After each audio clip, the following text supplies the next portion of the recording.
Hey guys, Booligan here, Booligan Airsoft and Airsoft Insider today, doing another Firearms Friday. This time taking a look at a project pistol of mine. Now you guys, if you've been following the channel, you know that I have tested out the MKIII Fire Ant suppressor and it bit a bug. I've been bit by the suppressor bug and I'm currently waiting to get it. In the meantime, I'm gathering up all sorts of 22 long rifle suppressor hosts. Which means guns, which means pistols and rifles. You may recall one of my last Firearm Fridays, I took a look at the Savage Mark II. This is going to be my pistol that I'm going to be able to run suppressed. But it didn't start out that way. This is a Ruger Mark III 2245.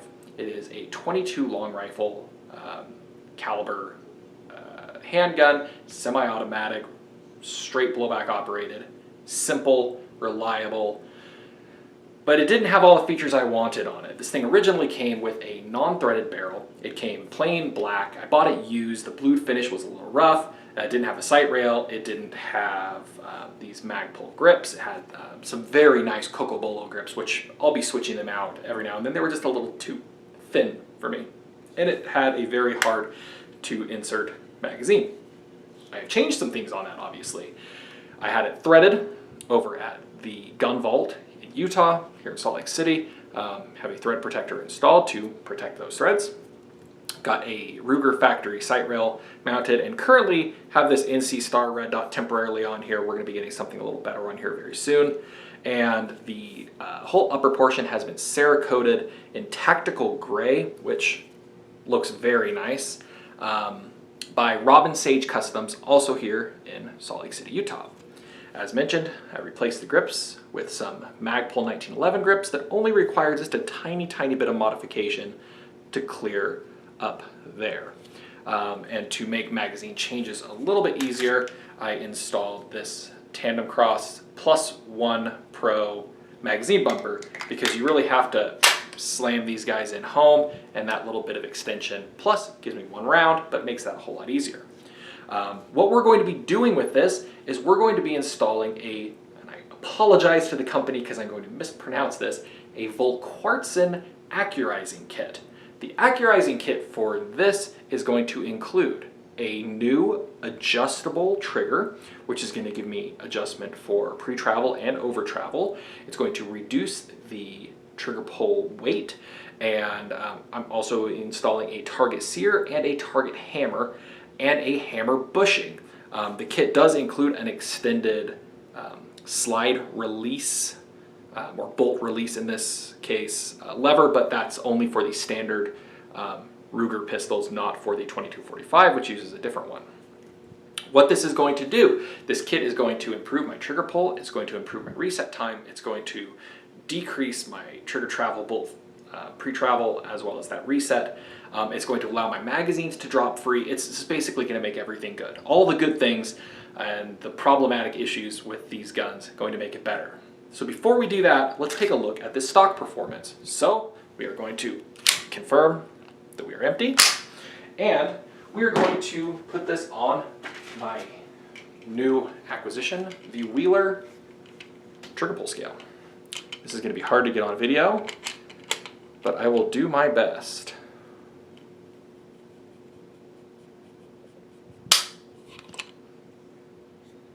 About 4.5 pounds. Reset that.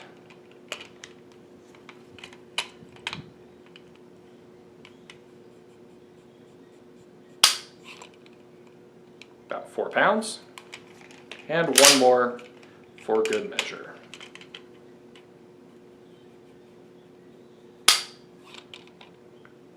So there you go. Currently has a trigger pull weight of about 4 pounds. The reset on it is not bad in stock form. Not bad at all, but it has all this take up, all this pre-travel that we are going to do our best to get rid of. So let's take this apart. Let's install the Accurizing kit. Okay. The parts that we're going to be installing from the Volquartsen Accurizing kit include the target hammer, very nice hammer setup, the target sear, the adjustable trigger, which has been Cerakoted to match the upper portion, and the magazine disconnect eliminator. There are a couple other parts that it comes with. It comes with a extended slide release, but that won't work for this model. A spring, which you don't use for this model, and then the other spring components. First thing we need to do is realistically take everything out of the gun. You're going to look at this, commit it to memory, because you're going to remember where everything else goes. So up here you have the trigger, the trigger pin. In the rear you have the hammer assembly. Now normally there's going to be a magazine disconnect, but I was already running a tandem cross magazine disconnect bushing. We're going to be replacing that with this one on the new hammer. And you have the pin for the sear. You do need to take your grips off before doing this, and this is basically what you want to start with. So I'm going to go ahead. Unfortunately, my correct size pin punch is MIA. So we're going to have to use a slightly less pretty model. Now on this guy there is a little spring. There you go. Now that guy will be much easier to push out. So go ahead, slide that guy. We're going to take it almost all the way out. We just want the hammer to be able to drop free. That was the old bushing. So here you see the differences in the hammers. This guy is a little bit lighter. What difference that's going to make with firing, I don't know. I haven't heard of any real issues with it, but... And then here's the difference between the tandem cross and this model. Volquartsen recommended that I go with their disconnect bushing, and I can see why. The tandem cross one won't fit. So, easy peasy, we will go with that one. Drops right in. What that little piece does is that little piece makes it so that the it eliminates the magazine disconnect, which is a horrible pain in the butt. I'm going to take out the old trigger plunger setup. You can see the bar, the connector bar here, and let's pull up that. There's a, come on. Yeah, there's a spring in place that kind of keeps that trigger pin from going anywhere. Okay, with the application of a little bit of brute force, we have that trigger pin loosened. I'm trying not to take it all the way out because it's holding in some other components here. So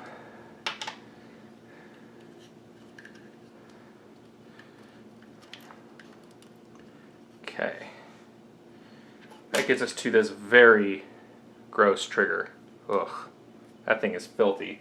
I'm not sure when I purchased this gun used, it had not been cleaned in a while, and that is definitely showing. So we're going to clean everything up before we reinstall it and give everything a good clean grease job. But you can see the difference between the two triggers. You do reuse that bar. Let's get everything a little cleaned up. Okay, with the trigger linkage bar cleaned up, we put a little bit of frog lube on that. Ensures that that pivots very nicely. And we can actually drop the trigger back in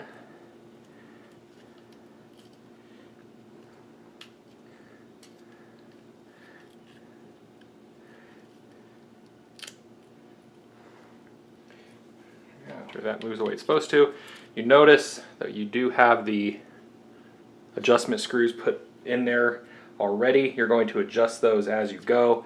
You'll install the new plunger and everything back in there once we are done kind of installing the rest of this. So when you install the sear, you're going to want to look at how everything is sitting in the gun and make sure that everything is oriented in the same direction. You're also going to want to make sure that you're not using any metal tools on the sear. Using some nice plastic tweezers here to get that sear out. Now we're going to look and see how the spring is oriented. Now we're just going to take that out.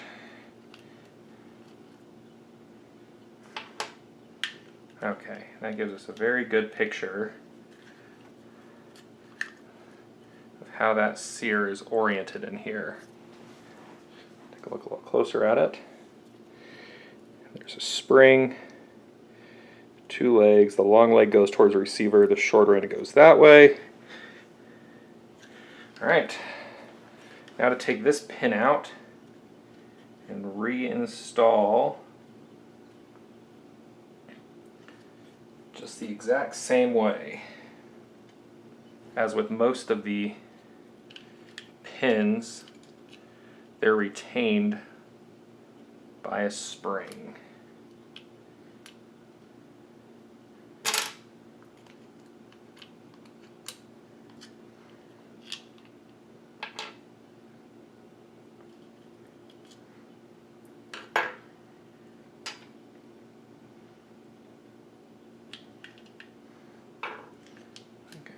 Right back in there. So let's go ahead.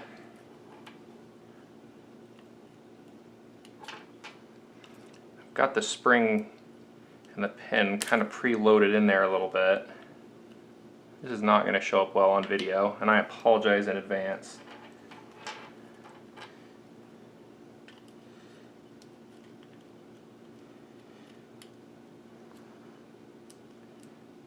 Line back up.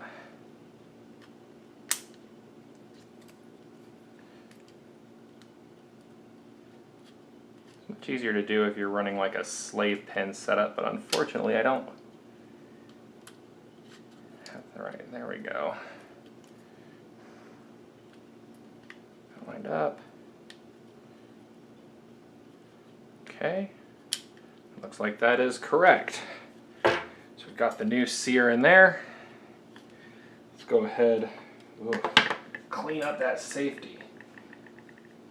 So Mark III Rugers are kind of a pain in the butt to install. I'm the first person to tell you that. Anything that you're doing on them, the installation, or excuse me, the assembly, the disassembly, everything is just more difficult than it needs to be. It's just, everything just requires so many extra steps that it just makes it just a huge pain in the butt for people to clean. And as such, a lot of people never clean them.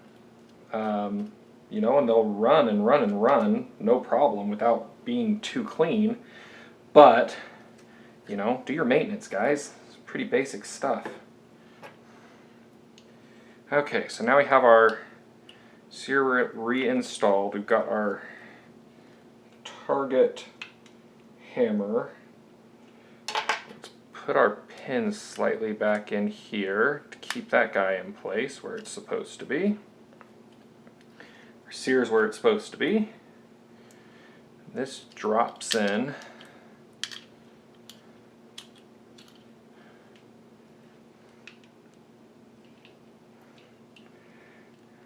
with the hammer with it. You see you've got the hammer bushing in place. Put that guy there.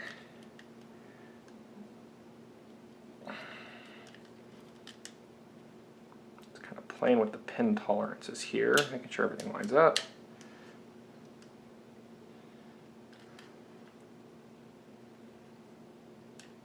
There you go. Be sure to drop that spring leg in place where it's supposed to be.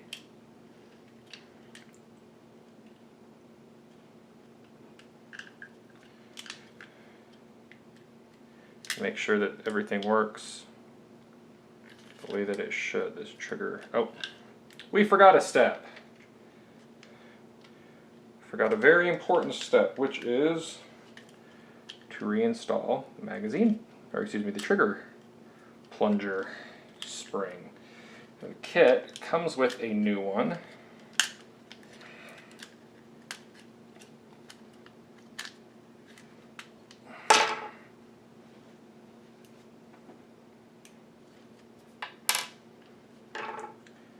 The really fun part about this whole process has been doing it in my current studio, which has no air conditioning. Don't even have any sort of ventilation going at all. So we're going to cut this really quick, get everything lined back up, install that trigger plunger, and put this thing back together. Okay, after a little bit of struggle, got everything back in. Had to take a couple pins back out just to make sure that everything was sitting the way it was supposed to. But now, test you can see that sear activation, pull, and it releases just like it should.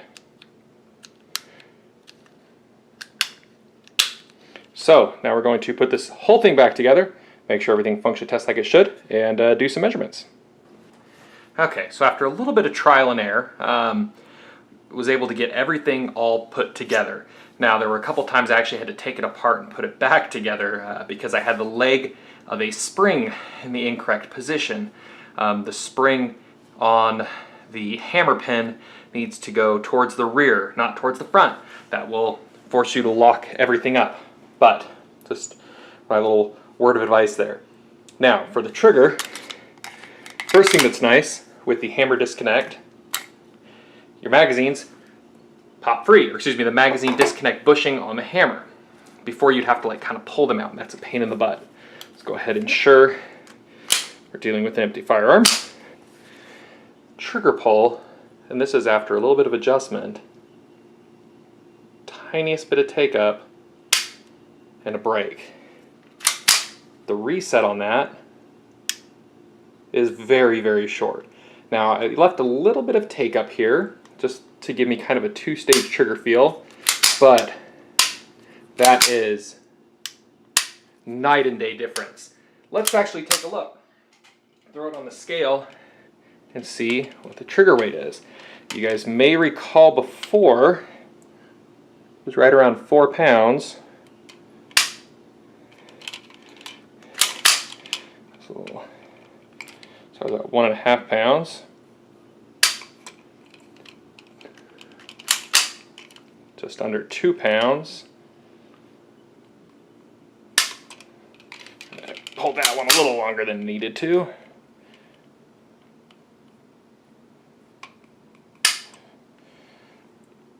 So right around 2.5 pounds.